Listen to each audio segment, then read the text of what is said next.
What's different about my book, it's not a biography, it's a memoir. And what's different about it is that what's central to my story, and it's important that I tell it here at the Nixon Library, is that as I started to write the book about Reagan, I realized that I couldn't write about Reagan because I made it to Reagan's varsity team I couldn't have made it without first serving on Richard Nixon's farm team.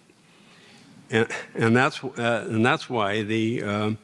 opening chapters of the book start with, there's 4 to 5 chapters that are essentially focused on my time that I worked with Richard Nixon in the White House, and then here in California in San Clemente. And so the only way I could open it was with the end of the Nixon administration and the sad occurrences of 50 years ago, this August, of when he was what I call unfairly hounded out of office. And we'll have more to say about that in 17 days when August 8th comes around, and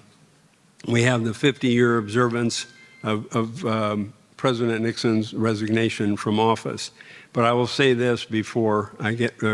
any further, and that is that if we knew then what we know now about some of the research done by my colleague Jeff Shepard, who's become an extraordinary Watergate scholar, that if we knew then what we know now about the unethical judge, Jack Sirica, about the unethical and improper communications between the Watergate judges, the Watergate prosecutors, and the Congress,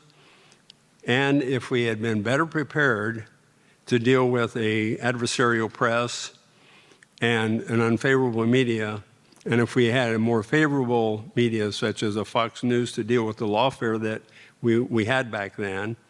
and if President Nixon had better and more aggressive legal representation, and if we had dealt more aggressively with the press, he would have served out his second term of office.